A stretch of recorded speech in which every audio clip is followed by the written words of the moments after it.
Thank you for trying TechSmith's Camtasia Relay. Hello, and welcome to this resume critique for education majors. Before we begin, it's important that you realize your resume should not look identical to the sample we'll be reviewing today. This is simply a tool and guide for you as you create your own. Your section headings, format, and the content that you use should be uniquely yours and represent you as an educator. Make sure to utilize the Career Services Office and contact your advisor as a resource. These individuals can help you tailor your documents to job descriptions. They can also assist you with grammar and formatting and answer other questions that you may have along the way. Make sure that your name is enlarged and in bold with your contact information following. The format that you use when developing your resume should remain consistent with your cover letter and list of professional references. It's important to begin your resume with the most relevant pieces of information. For most of you, education will be your first section. Be sure to list the University of Wisconsin-Oshkosh and only list additional schools if you've obtained a degree from that institution. Make sure you include a section of your pending licensure.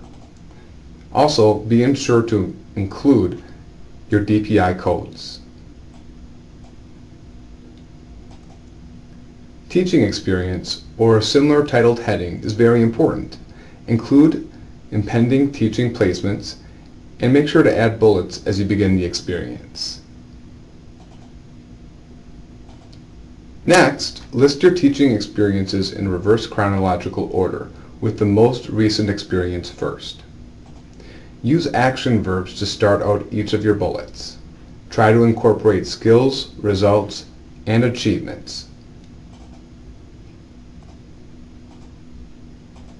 To set yourself apart, consider listing things that other student teachers may not list.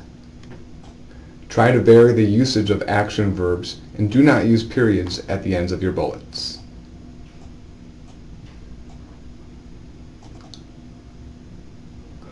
When starting each bullet with an action verb, use positive action verbs and do not reuse them within the same job.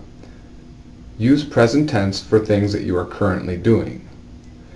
Some commonly used bullet points are experience with children who have special needs, experience with children who are at risk, parental contact, classroom management, extracurriculars you've assisted with, outstanding things you've accomplished, and any experience in your field such as literacy, writing across curriculum, inquiry-based science, or everyday math.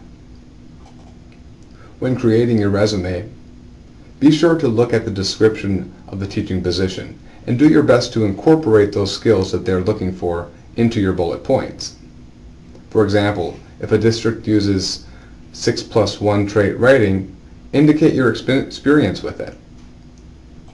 Typically, the more relevant experience you have, the more bullet points you should list under each position. If an experience is less related to the job in which you're applying for, be sure to use fewer bullets. Be sure to avoid including basic responsibilities like supervising recess or participating in meetings. If you want to include these things, you'll need to develop them a bit more and provide additional details or results. School districts want to see your experiences you've had outside of student teaching, especially if it's related. They want to see your passion for teaching and kids, and being involved in activities and volunteer experiences such as these do a great job of demonstrating your dedication. When doing so, make sure to focus on the skills that helped you enhance your teaching experience, or that may have a different or unique perspective. You may decide to add an additional skills section.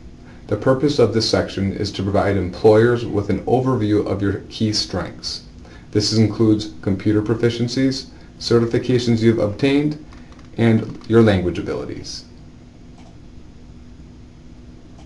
When considering to include a language, Be honest with your fluency.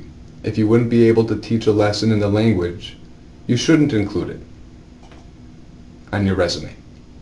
Leadership, especially in education-centered groups, is considered very important to school districts. Make sure to include bullets to demonstrate the extent of your involvement. Honors and activities are subjective. You are able to select the ones that help show your capacity to be an educator. Never include things simply to take up space. Every bullet point has a purpose. Keep in mind that there is no expiration on the positions you've experienced. Usually, you should include the past 5 years. It's only on rare occasions that you would ever go back further on your resume. Also, be sure to utilize the amount of white space on your resume page. Your margins can be adjusted to 1/2 of an inch, and font size can be reduced to 11. When creating a resume with a second page, make sure your content extends down at least halfway through the second page. If you are no longer in a position, make sure that your action verbs are in the past tense.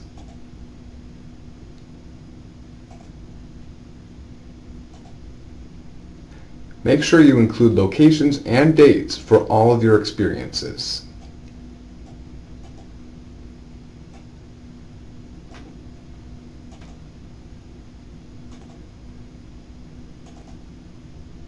This concludes our Education Resume Critique from Career Services.